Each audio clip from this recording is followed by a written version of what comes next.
every single one of us is capable of making the world a better place to live. Sounds pretty good, right? Let me tell you how. As Mary Oliver challenges us, how will you choose to use your one wild and precious life? I have chosen to dedicate 2 hours each week to Seva, selfless service. And the impact thus far inspires me to never stop. I reflect on our labor of love at Magicians Without Borders. Our mission is to entertain, to educate, and to empower disadvantaged youth. You see, if I give a homeless person food, she'll be able to eat today. But if I teach her a unique and valuable skill that she can use for the rest of her life, she'll be able to have food for the rest of her life. How do we teach those we work with to have food for life? Well, we teach magic to groups of students right here in Bogota, in El Salvador, in Costa Rica, and in India. While teaching them a unique skill is an important component to having food for life, we also believe that it must go beyond that. Thus, we are mentoring our students to leverage their skills in magic in order to put an end to the poverty cycle and literally put holes in the status quo. Let me tell you how it began. I received a FULBRIGHT scholarship to right here in Bogota in July 2012. And prior to my arrival, I partnered with Magicians Without Borders. And we worked together to develop a program teaching magic to at-risk youth in Ciudad Bolivar. And since then, the rest is history. What happened was, we went to Ciudad Bolivar, and I will never forget the first time I met our magic students. As I sat across from them, I was overcome by the polarity of my privilege. You see, it paralyzed me. And I thought to myself, who do I think I am waltzing in on my chariot thinking I'm actually going to make a difference for my students? I felt foolish. But then I realized in that moment that if I can make a difference in just one of our students' lives, then that feeling of foolishness will be completely worth it. And since then, I used that moment and I decided to use our differences as a source of inspiration, to leverage our differences and empower our students to discover our limitless potential. And today, as I look out and I see our students here with us, I'm overcome with gratitude.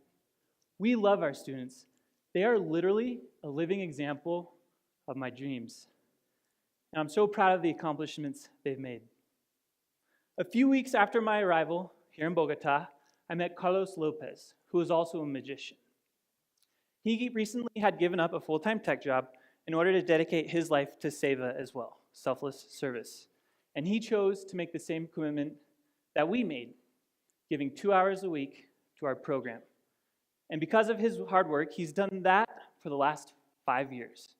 And thanks to him, we are where we are today. Our students have given multiple TEDx talks, much like the ones you're at today. Additionally, they performed at international levels multiple times. I want to share one of our students' stories with you.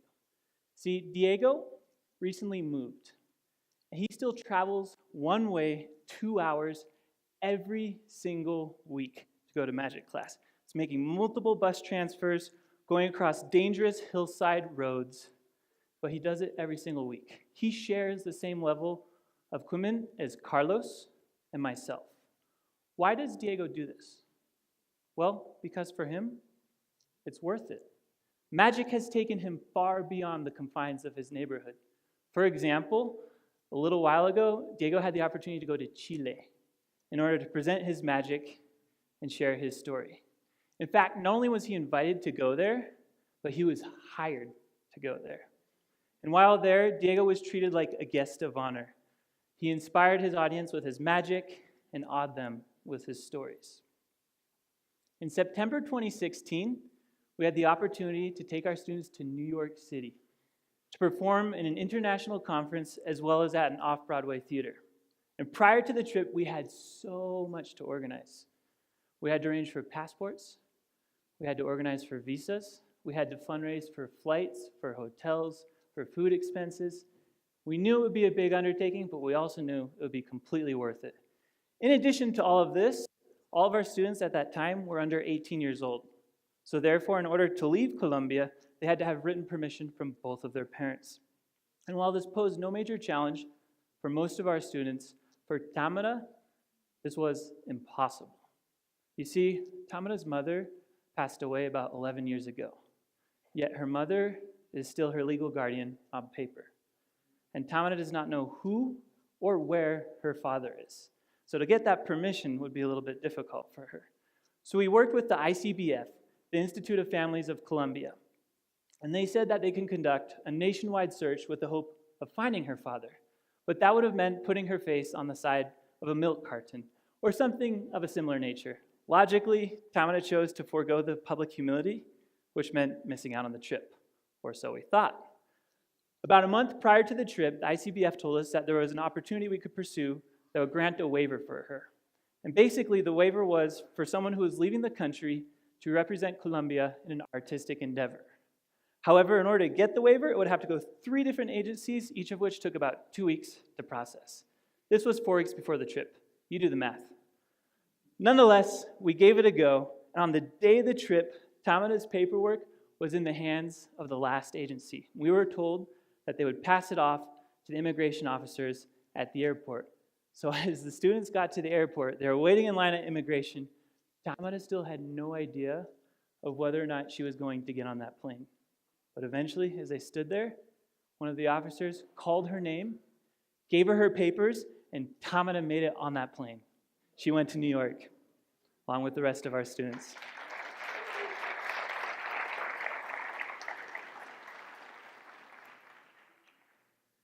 And Tamara had an amazing experience in New York. So did the rest of the students. In fact, their experience was so profound that we asked them about it. We asked them how it influenced their perceptions from before the trip to after the trip. We asked them first about how it influenced their self-esteem. The blue bars are from before the trip, and the red bars are from after the trip. And on average, our students reported a 29% improvement in their overall self-esteem and self-image. Additionally, we asked them about how the trip influenced their perception on the importance of having a formal education. And again, the blue bars are from before and the red bars from after. And on average, our students reported a 27% improvement in the recognized value of having a formal education.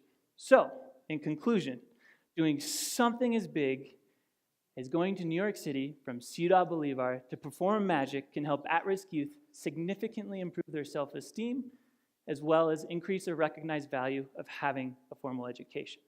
On the topic of recognizing value, in Ciudad Bolivar, it is very difficult for our students to experience and express gratitude. And that's because the daily life in Ciudad Bolivar is focused on survival. However, in New York, this posed to be a little bit different. And one day, while in New York, one of our students, Diego, goes up to Carlos, and he gave him this pen. It has a boxer on it. He said, "Carlos, you're a winner. Carlos, you're a fighter. And you never give up on us." Diego's mom often leaves home for extended periods of time. He changes schools and moves frequently. Yet we are here to stay. And Diego's gift shows that he understands that. Diego demonstrated gratitude.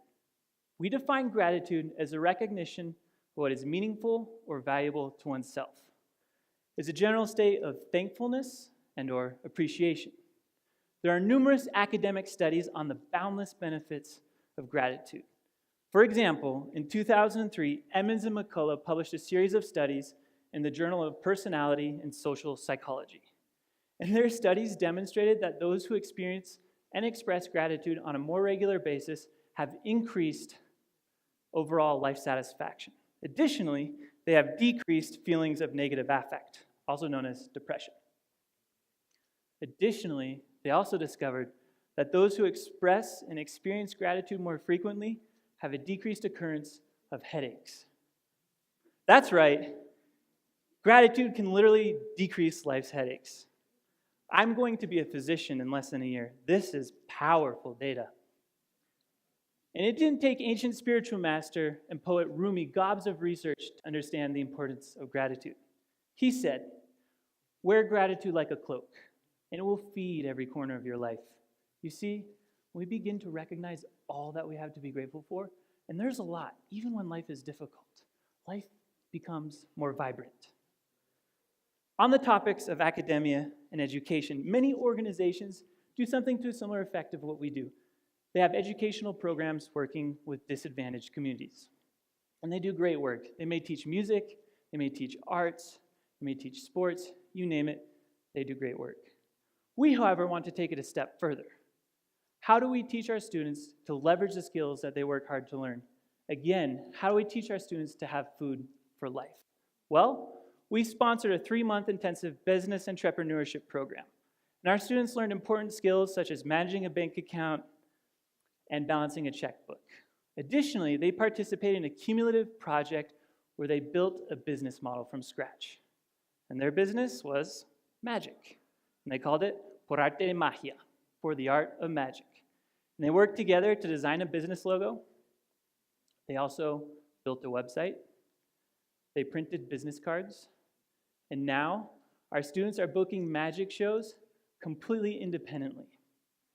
One of our students, or better yet, I should say magicians, Jefferson, he said, "When I perform magic, I make money doing something I like, whereas most other people make money doing something they don't like." You see, in Colombia, it's not uncommon for children to be expected to work well before the age of 16 years old in order to contribute to the family income.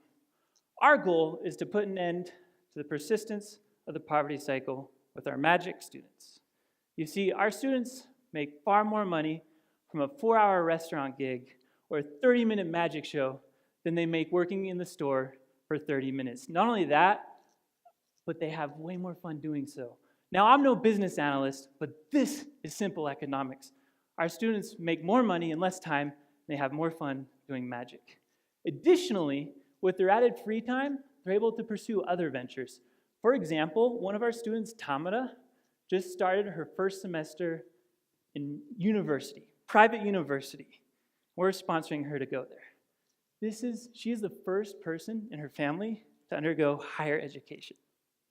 And because of her commitment to her academics, Tamara is literally accomplishing the impossible. And see, this 500 pesos, while it's good, it actually sells Tamara and the rest of our students short.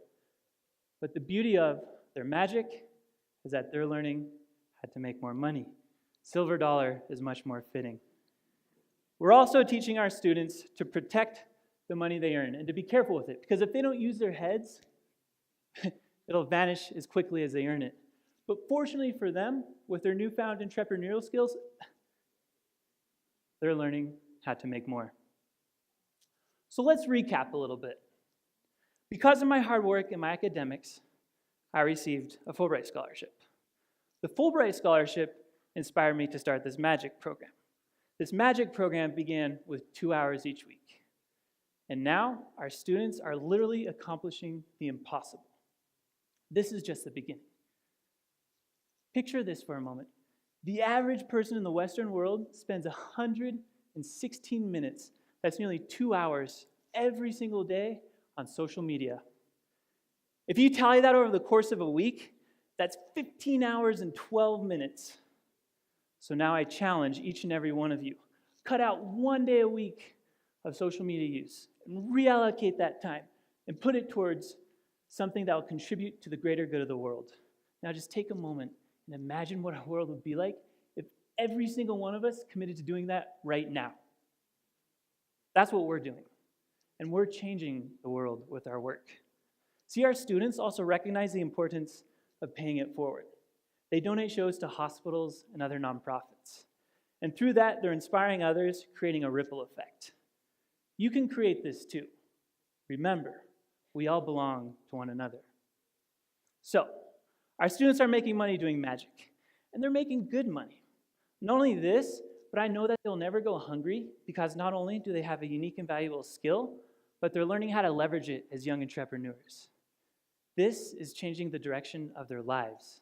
it's improving their self-esteem, and it's changing the way they think. Nothing is impossible. It all begins with 2 hours each week. And with that, I want to introduce to you one of our magicians. Diego, come on up.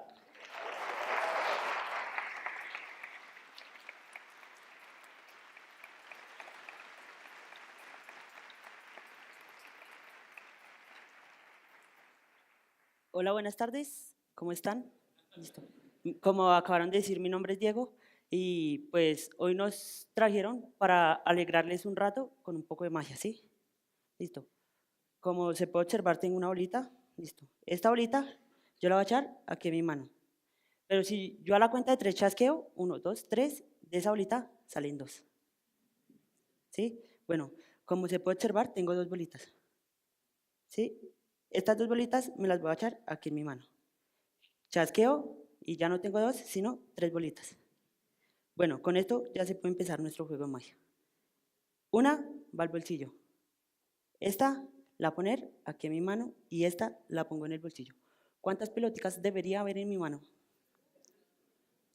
La gente siempre ve muchas cosas diferentes. Tienen que prestar más atención porque hay 1, 2 y 3 peloticas. ¿Vale? Una al bolsillo. Esta otra la voy a poner aquí en mi mano y esta la voy a poner en el bolsillo. ¿Cuántas peloticas deberían haber en mi mano? Muchas veces las personas vivimos experiencias mágicas como yo. A mí me encantó el arte y la magia y por eso me gusta ver el rostro de ustedes. Muchas gracias.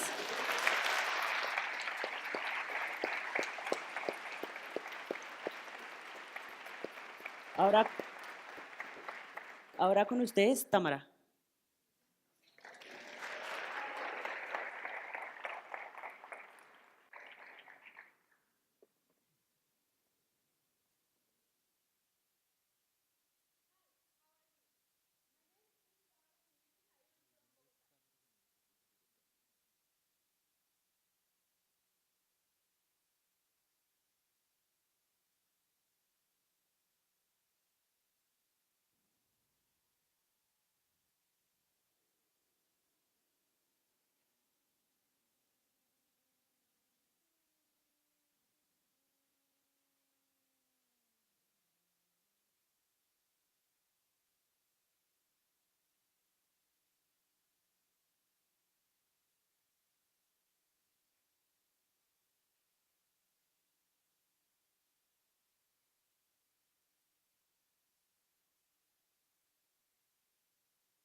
Amazing, no? So how will you choose to use your one wild and precious life? Will you choose to use it browsing social media? Or will you choose to spend it making our world a better place to live? The choice is yours, my friends. Thank you.